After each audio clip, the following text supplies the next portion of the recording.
Good morning, everybody, and thank you for joining us for today's rescheduled webinar with Associate Member RT7, the Amazon Special Events Masterclass. Unfortunately, we did have to cancel this, postpone it a couple of times before Christmas. We were plagued with illness, so apologies about that.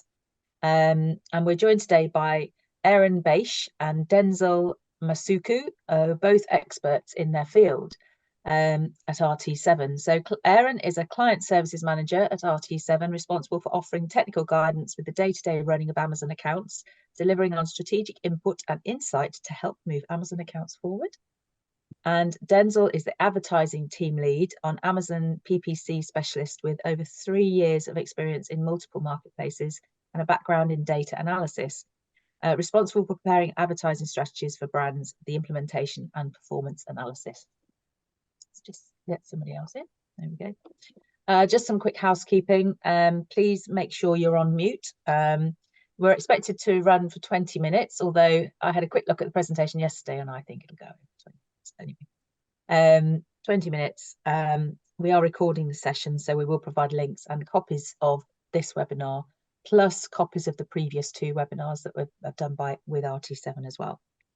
And then at the end, if there's any questions, please either use the chat facility or just put your screen back on and wave your hand at me and we'll take it from there. So when we were talking to RT7 about running a special events masterclass at this time of year, there were some raised eyebrows because special events for RT7 are things like Black Friday and Cyber Monday. But when I explained that our special events are all around the sort of spring bank holidays, that seemed to make a bit more sense. So the principle still applies. So I'm going to hand over to Aaron first, who's going to take you through the first part of the presentation, and then he'll hand over to Denzel. Okay. Thank you so much, Vicky. Good morning, everyone. Pleasure to be here and meet you all.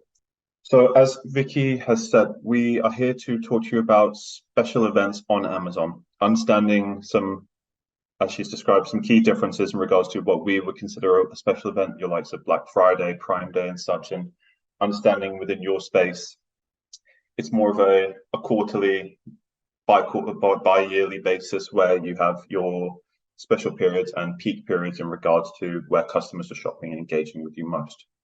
So just looking at the agenda for this meeting, and we'll be conscious of trying to keep it within the 20 minutes.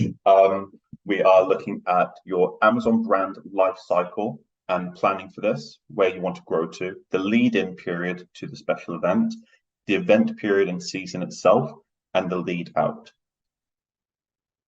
What I'm showing you here on screen is essentially your typical brand's Amazon life cycle, where you start and really where you want to get achieve. So at each different stage, you're looking at establishment, where you're essentially just starting out and you've created an account and you're building your listings, you're doing your research, asset creation, brand and advertising strategy, initial build out, and then you're testing and learning. Once you've essentially ticked off all of these areas here within establishment, it now means you're in a position to accelerate your business. So this is where it requires additional advertising investment, driving your bestseller rankings and trying to optimize from the learnings from the previous slide. And I'm highlighting this quite a bit, to be honest, but there are multiple pieces within each of these stages of a channel or an account's growth that you need to be mindful of. The next, after acceleration, once you've built a bit of a name and a brand for yourself, is where you want to now defend and grow that. So, and that comes with the maturation or maturing of your account. There now becomes available to you different levers you can pull within Amazon to put yourself apart from your competitors and also be in front and facing to your customers. And then following after that, you have the yield. So after all the investment, after all the time and effort you've put into your strategy, building your listings, your brand and presence on Amazon is where you now need to continue to keep your foot on the pedal. But at this stage, it becomes a more profitable engagement with Amazon for your business. So just key thing to look at when examining this life cycle is the X and Y axis, looking at your loss and profit over time, and the budget that you put into it, which at an early stage is very much an investment piece. And with all the best will in the world, it is unlikely that you'll be profitable right from the offset. But with time and investment, it will become a profitable channel for you. Now, just touching here in regards to what a peak season looks like for yourselves. And this is about optimizing the opportunities within this. So we've broken it down, understanding your category and industry into Q1 and Q2 of the year. So in regards to what you need to do on Amazon, Q1 is all about your prep time. So it's about getting retail ready, we call it, and examines and improves on all of the content for your listings, optimizing those and preparing your advertising plan and strategy, of which all of these will go into during the presentation for you. And of course, you can add more color as we go along the way.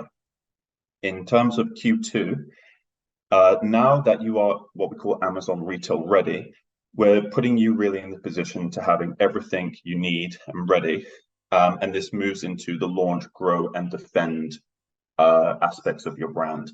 So this is where we'll need you to ramp up your promotions and increase your budgets. It's also really a great time to do split testing because you're going to increase traffic. So you can then take those learnings from this year and then optimize again for the following year based on what learnings you managed to gather and put together for this year. Now, what this lead-in and prep period looks like essentially. So it's a period of time, basically an uptick before the seasonality kicks in and focusing on creating awareness for your brands and products.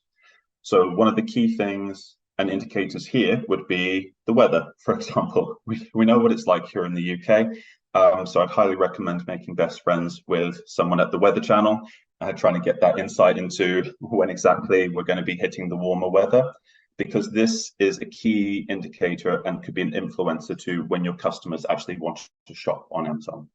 So this lead-in period is really just before the start, and we want to, before we start to see an uptick in traffic, which we know will then happen eventually when it starts warming up. So historically, this comes down in March and April, where the traffic will gradually increase, and then the cycle will repeat itself. And most importantly, in regards to your budgets, I would highly recommend approaching this event as a bell curve rather than a tent pole. So if that makes sense, rather than your typical Black Friday, Cyber Monday, Prime Day, where you see an instant spike within traffic and everything, and it cools down right away. As we're treating this as a multi-quarter event, it should really be a bell curve in terms of it slowly graduates up, peaks, and then comes down slowly afterwards. So this is where we talk about and explain the lead-in period and lead-out phase. I hope that all makes sense, but we will leave room for questions later just to talk about that. Now, this is quite an important one. Moving into key considerations of the lead-in period. So what we can see here, I would call really your checkbox to success and the factors you should really keep in mind. So for the likes of your promotional strategy, this can include vouchers with a percentage or a pound off, promotions like buy 3, get 4, great way to increase your basket size. Additionally, there are deals of the day that these are Amazon exclusive and lightning deals, which are great for increasing brand visibility, but are dependent on the state of your account. So we then want to focus on new products of those and are a great end of shelf life booster. So certain products that are in the account that have shelf life, these would be considered the best strategy to move those out, and will also help with the goal of growing your bestseller ranking for your listings. The next is your product detail page, and this is what happens when we understand what your typical Amazon listing is. So with this, you want to make sure that it's optimized for conversion and you have your listings embedded with as many relevant keywords as possible that you want to track for. This will also dovetail essentially into your advertising strategy, as you want the keywords from your listing to also match within those that you're pushing in your advertising. And essentially it will just make you more relevant and searchable within the Amazon algorithm. And the goal is really with this to jump in the bestseller rankings so that when people do start engaging and looking for certain keywords on Amazon, you are there at the top of search. And what this means and you need to know and understand is to invest in optimizing for your listings is your titles, your bullet points, the main images themselves. This will help with the click-through, and then your A+ for conversion amongst all other things, because A+ is incredibly important because majority of shoppers on Amazon today do that through mobile. So you have a very condensed listing, but the A+ is very prominent within that as an excellent opportunity to convince shoppers based on either your brand story or the details of your product to get them to convert and make the purchase. The brand store itself is typically your website on Amazon. So what this should be really is a showcasing of your entire catalog. You want to create a homepage, a bunch of different subcategory pages, and brands should also think about this as a microsite. So a representation really of your own website off of Amazon. And if you don't have one, we definitely recommend building one now, as it allows for different types of sponsored brand campaigns to drive traffic, as well as organic traffic as well, that may come about on Amazon. So having a store, having a representation of yourselves, of a brand, is a lot more comfortable, I would say, for shoppers, rather than just ending up on an individual listing. And at the same time, you get to show off your entire catalog. In regards to inventory planning, so essentially for this one, this is probably one of the more major cardinal sins of any event. So running out of stock during the busiest periods and sacrificing the effort that you've gone into to invest in the channel. Just simply, those who plan to fail, those who fail to plan to fail. You need to make sure that you've got the right amount of stock. You know your customers best, because not similar to any of the traditional major event periods. Usually during those times, there's a delay in getting stock into Amazon warehouses, but at least if you can do this within this period of time, you don't run the risk of that. In regards to budgets, this is an interesting one because everyone wants to know, how much money do I need? How much do I need to spend? Do I have to go digging for coins in the couch? Periods seeing an increase in traffic, like what we will see in the coming months, you will see an increase in your cost per clicks. That's going to be standard across everything. And I solely suggest that you look into investing in higher budgets during these periods and growing your bestseller ranking.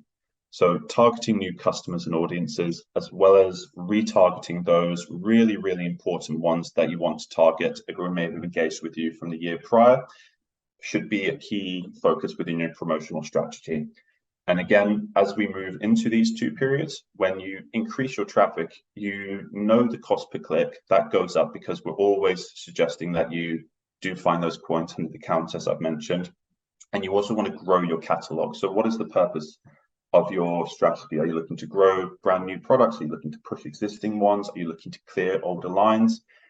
That needs to be taken into consideration with your budget, and certain subsets of that budget is dedicated for those purposes. We then look at the likes of campaign planning and buying intent.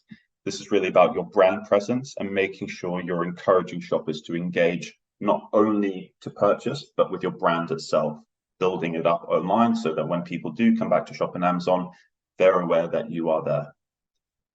And then looking at, lastly, external traffic. Essentially, what this would mean basically is sending the likes of your Meta or Google ads directly to Amazon, creating promotions there with what we call attribution links now, which are embedded into those posts. And doing so falls part of your omni-channel approach. But Amazon greatly rewards you for any traffic that you can divert from Google or Facebook. It feeds the algorithm. Amazon absolutely love it, and you get an additional boost through doing so. And this is all trackable through what we call attribution links, the thing that we take from Amazon, embed in those posts, and we can track exactly how much traffic it came from what channel, what the conversion rate was, and how many sales came about from it. Now, looking at the different types of event promotion options for you. So these are the different types you can see on your screen. I'm just going to go through them quite quickly. So you've got the Amazon exclusives, like some 7-day deals. These are price discounts featured on Amazon on the page and run for a specific duration of time throughout the day. You've then got best deals, which are limited quantity deals, essentially, that likes of vendors can run for 14 days on an event and allows you to set up a maximum amount of units that you want to dedicate for that deal. You have lightning deals then, which are limited quantity deals again, both for sellers and vendors, and run for several hours of an event period, which in doing so, keeping in mind when you are running deals, you want that to coincide in line with your actual advertising, and you want to be pushing campaigns specifically to those listings as those deals are running so that they're getting maximum visibility. And then you have your, probably the most unsexiest of the promotions is your basic coupons and vouchers. Although very effective, don't have the greatest impression on a shopper as they land on your page compared to the other ones, but get the message across, and essentially you don't need prior permission or eligibility issues with Amazon for otherwise.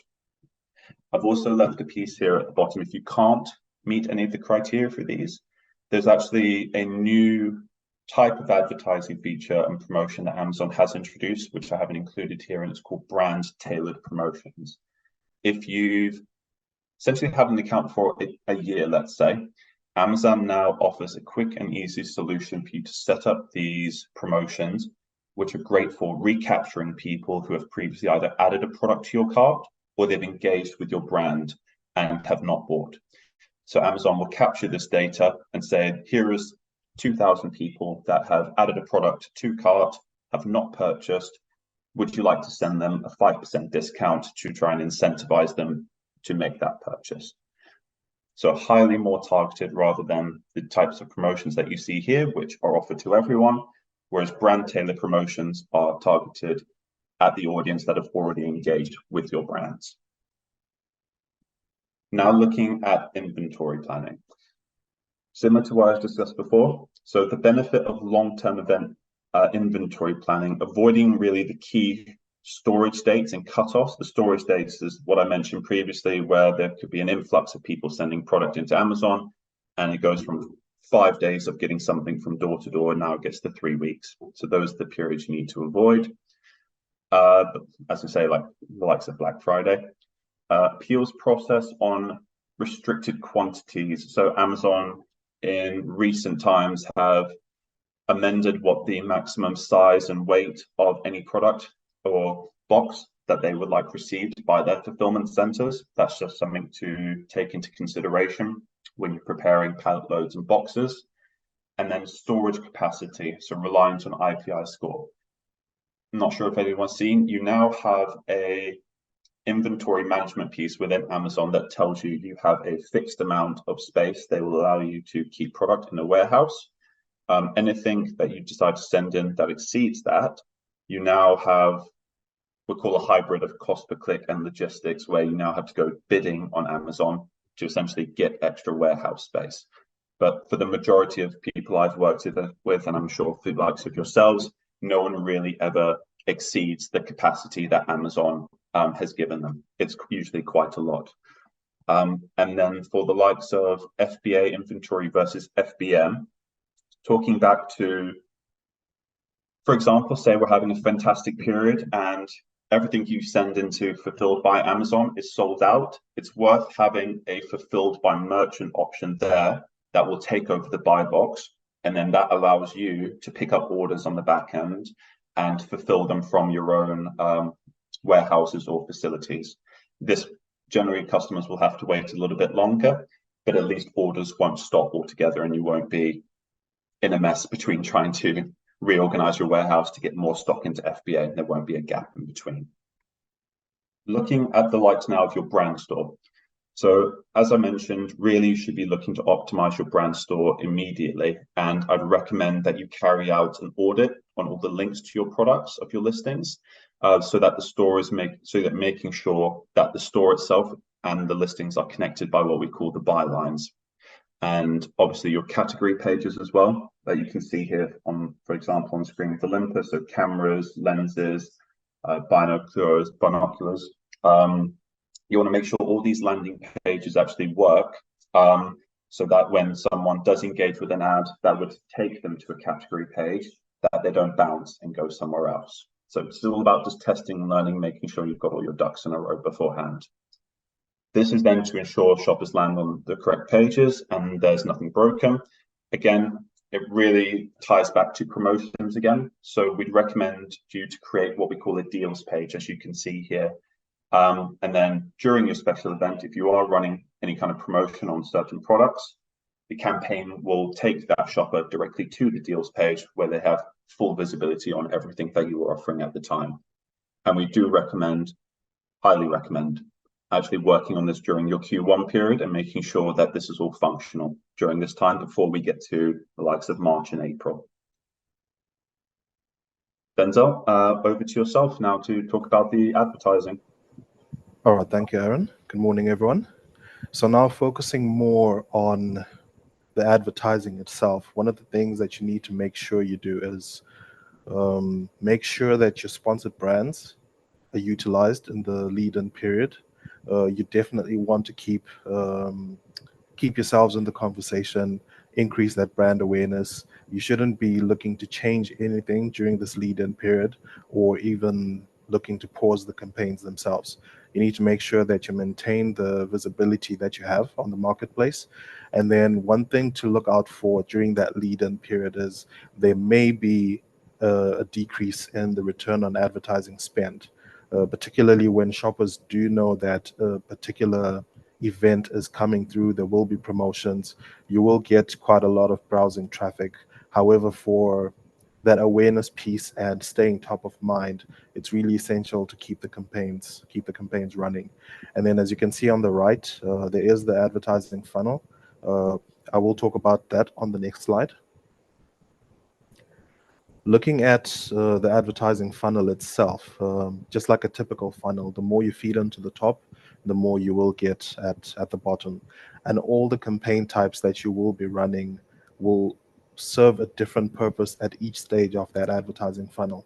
So when you're looking at your awareness, brand awareness, product awareness, clicks and impressions and click-through rates are the main KPIs that you'll be looking at. So in the lead-in period, we will be more focused on this awareness part.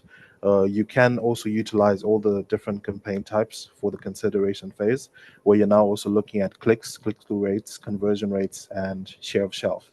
So this is one thing that we need to ensure that we utilize, keep the campaigns going, stay on shoppers' top of mind, and when you get to the event, you are likely to get a lot of conversions and new to brand sales. And then as you get to the bottom of the funnel, this is the purchase phase, where we're now more focused on conversion and increasing that return on advertising spend. So in the lead-in period, we're mainly focused on the awareness piece, where we really want to maintain that product visibility and brand awareness. So in terms of planning your campaigns, one campaign type that you need to leverage during this period is sponsored brands. This will drive traffic to your store, and this will also generate new to brand shoppers.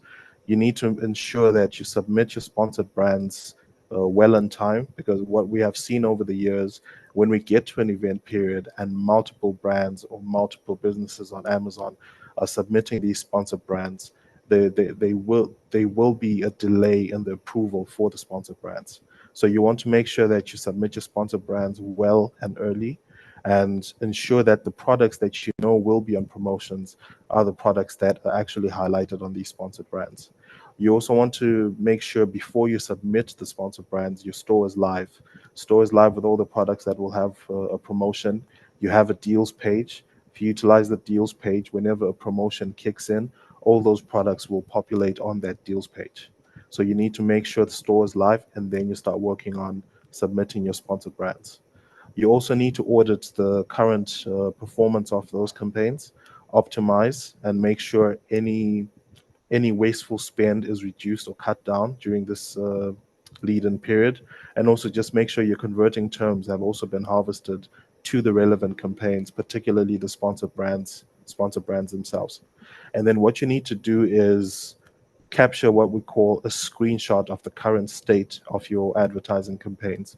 So this is to look at the budgets, the keyword bids in particular, because these will be changing based on the cost per clicks in the peak period. So you need to capture a screenshot. If you're utilizing an advertising software, you can actually download this data. Some advertising platforms actually have the ability to revert back to the original bids. However, it's important to keep a snapshot of these bids. I will talk about why when we get to the lead out period. And then, like Aaron mentioned, you need to make sure that you have finalized budgets. We expect at least 100% increment in daily spend.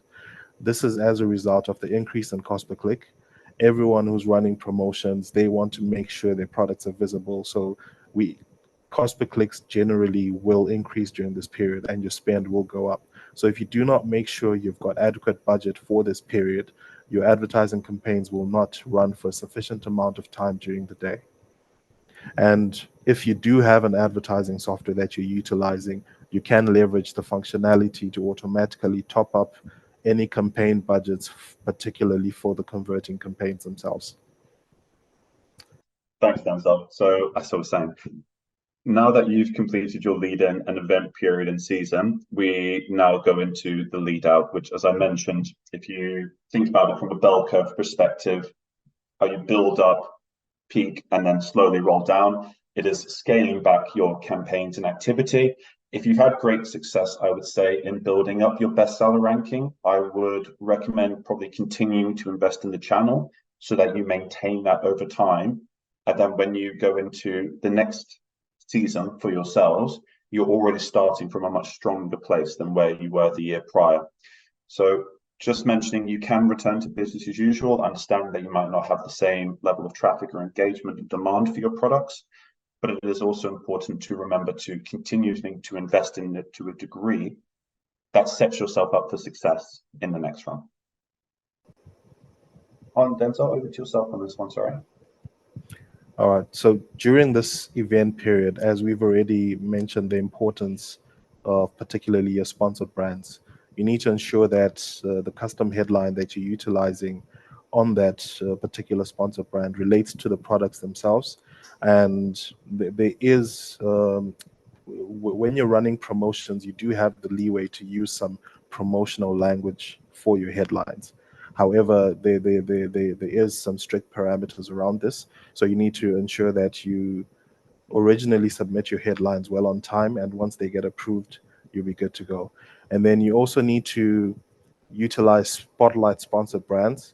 What this campaign type mainly does is it diverts shoppers to a specific store page. So one of the store pages you want highlighted on a spotlight sponsored brand is the deals page itself. So when a shopper gets there, in the event that they were interested in the advertised product, they are also exposed to all the other products that have promotions running. And by doing this, you'll be able to increase your average order value in the event that shoppers start purchasing additional products to what was actually originally advertised. And then another powerful type of sponsor brand to utilize is the video sponsored brand. This is a very engaging campaign type. Whenever a shopper is searching for products, within the search results themselves, if there is a sponsored brand video, that tends to capture the shopper's attention first before anything else. And this has over the last few years that this has been monitored, there is an average increase of at least 127% to 267% in the click-through rate itself. So you might be asking yourself, what if we do not have any video assets for our products?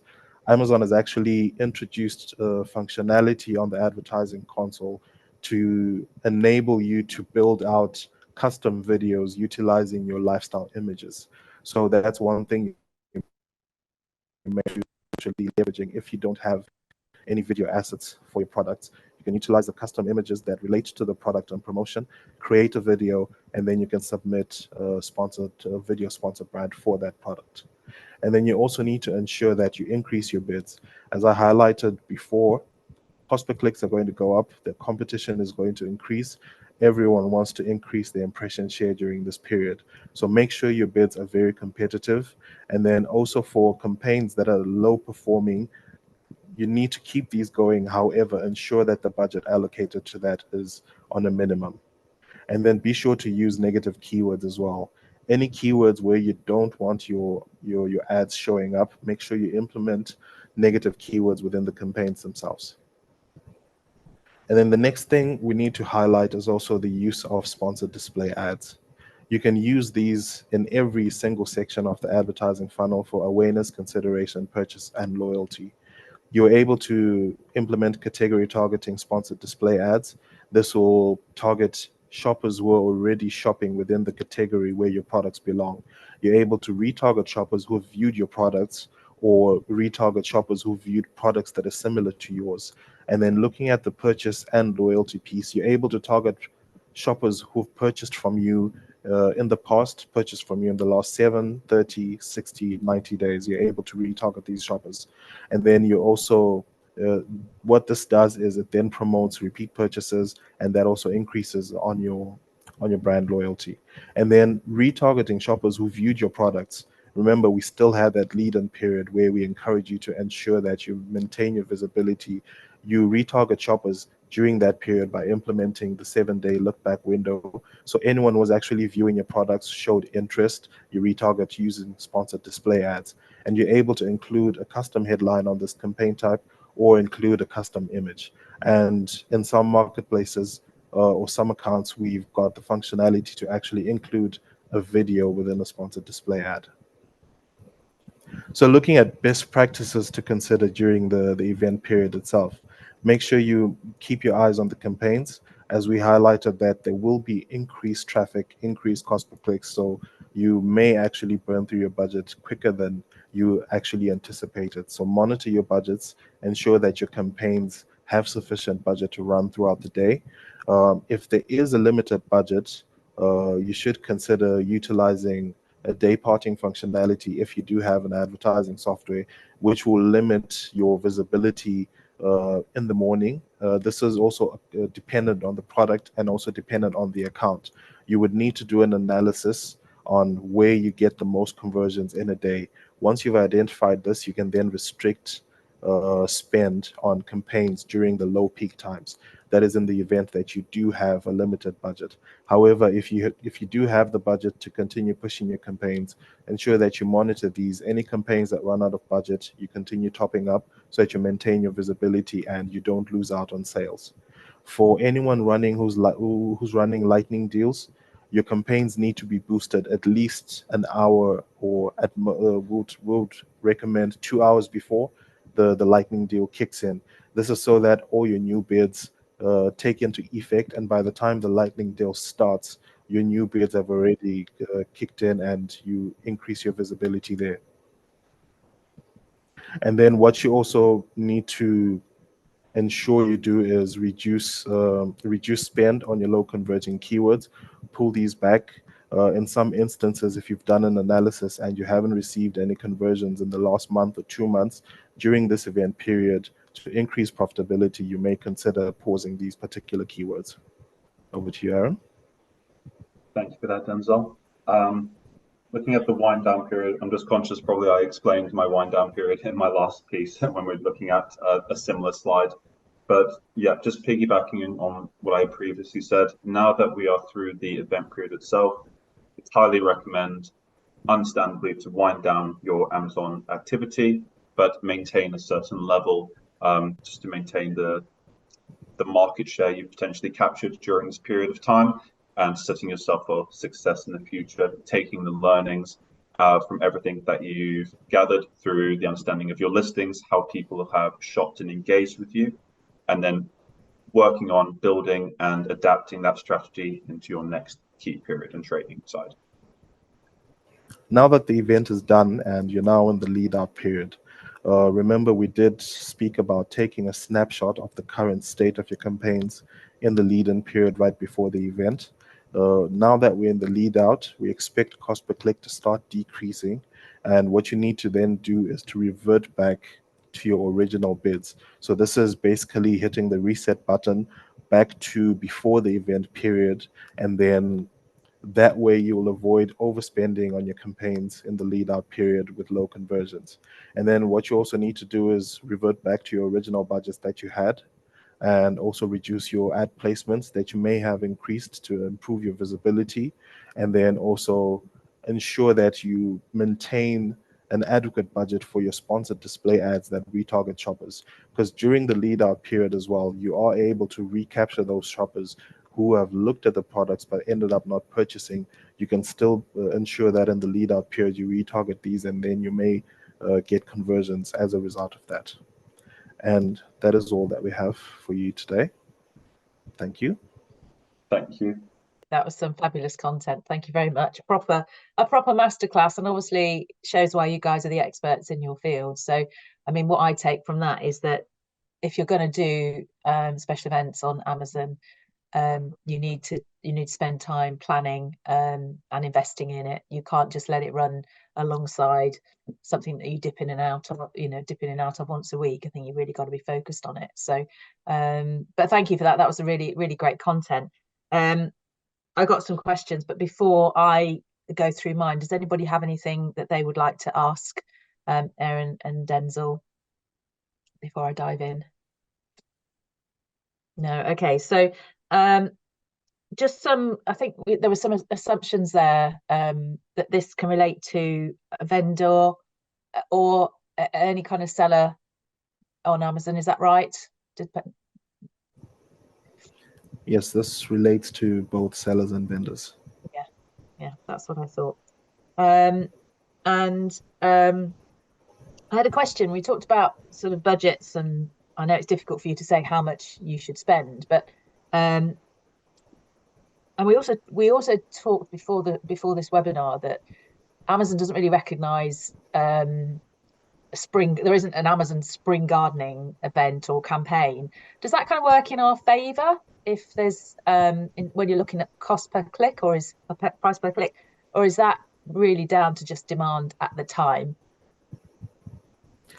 The cost per click itself is really determined by the businesses themselves. So what makes the cost per click increase is what another brand is willing to pay for that click.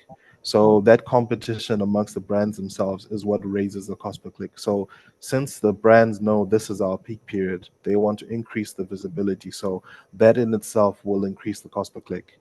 And then in terms of the marketing piece, as you've said, it's not exactly one of those recognized periods.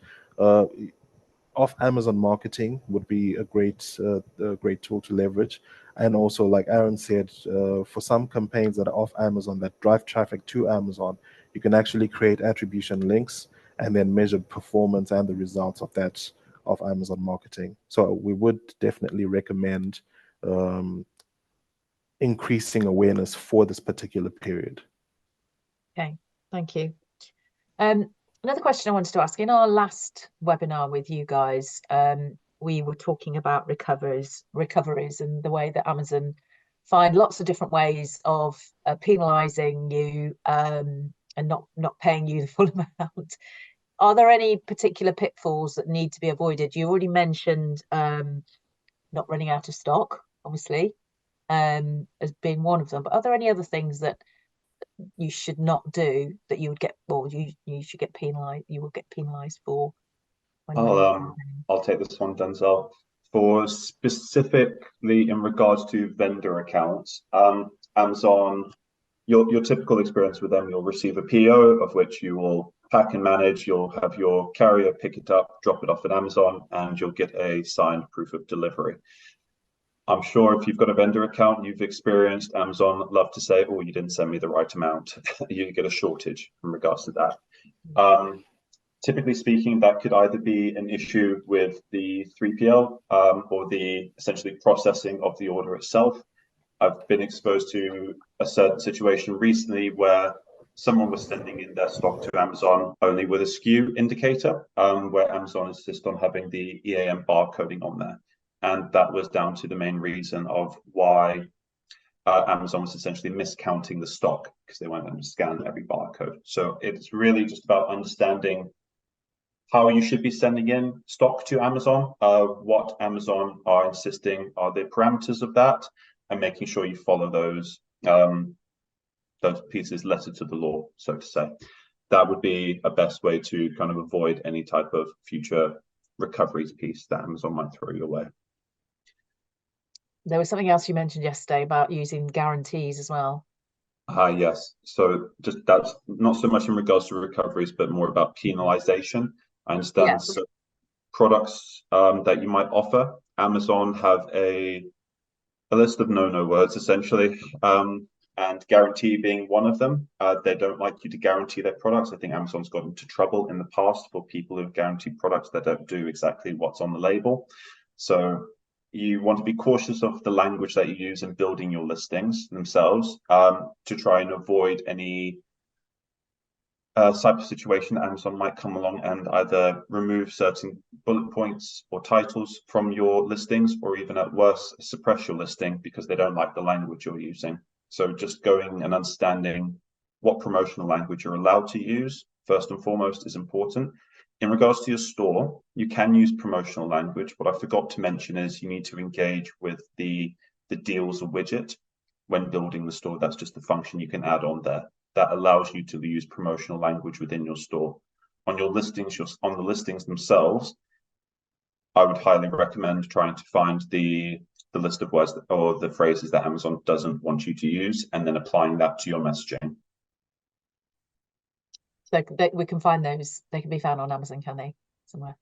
Yep, or get in contact with us. We'll help you out. Yeah, clearly. Okay, thank you. And what about the other way around? So if somebody then suddenly starts to do a promotion, because we planned to do this webinar before Christmas, we're obviously doing it now, and we're only a month away, really. Well, 5 weeks from Easter. And you mentioned sort of approval times for promotions. How does Amazon react to somebody that just starts doing a promotions from scratch straight away? Well, I would say you are able to run a promotion any time of the year. So this will really depend on if you, let's say, start running promotions today, will you really get that much visibility now as compared to when you actually know when the sun's out, shoppers are going to be flooded on the market looking for A, B, C, and D. So it really depends. If you run your promotions now, you can run them for account growth as part of an account growth strategy. However, in terms of that high influx of traffic, it might not be there yet. So it really depends on the brand themselves. You can run a promotion based, you will have a list of available promotions to the products. So it really depends on you. However, the traffic piece, the traffic side of it may not translate. So generally, by knowing that when the sun's out, there's going to be that high influx of shoppers, that's the period you then really want to leverage. But otherwise, for eligible products and eligible types of promotions, you can run those throughout the year. But Aaron, you mentioned as well earlier, when you're looking at your budgets, it's a bell curve rather than a exactly what do you call it? A tent curve. So rather than a tent pole, yeah. So look at the weather, look at the bank holidays, and just try and gauge. Exactly that. Think about doing maybe escalating scales of promotions, as in a lead-in period where you're probably doing it quite to either to not do anything or quite minor, to the actual days themselves when there's most traffic and most competition. It's where you'll want to be most competitive. And then in regards to your lead out periods, say if you're sitting on a load of expirable stock, this is where you might want to launch your most aggressive promotion, just to make sure that you don't have this returning to you and you're stuck with stock that you can't then sell. Yeah, that's great. Thank you very much. I don't have any other questions, but just to see if anybody else has anything that they would like to ask again, if it's prompted anybody. No, nothing coming through.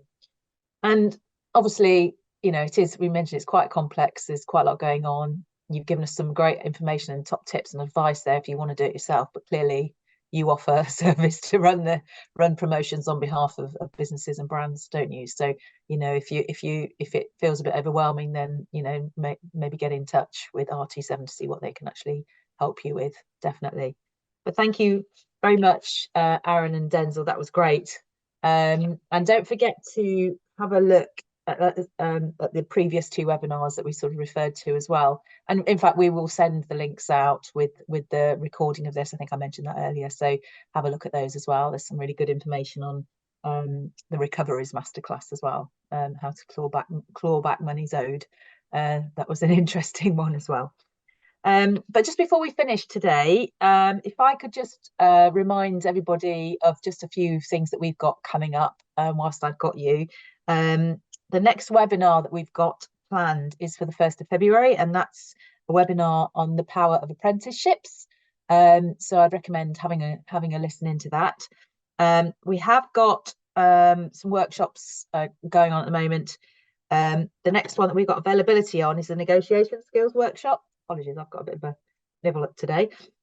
Negotiation skills, and that's on the 16th of February, and we've actually only got one place available on that. Big event we've got for going on the 20th of February is the Garden Press event, and there are very, very few spaces left to exhibit there now, but we are still taking bookings. We've got another webinar by Aspin Associates, so Aspin, and that's about launching a B2B website. We've got another workshop on the 5th of March, assertive communication skills. I believe we have some places available on that. And then we will be hosting our day conference, so that's our members networking event.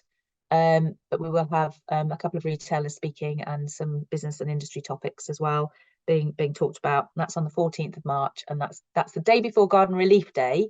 And it's our day conference is taking place at Horticulture House, which is in Oxfordshire, so not too far away from where the Southern Garden Relief Day walk is taking place the day after.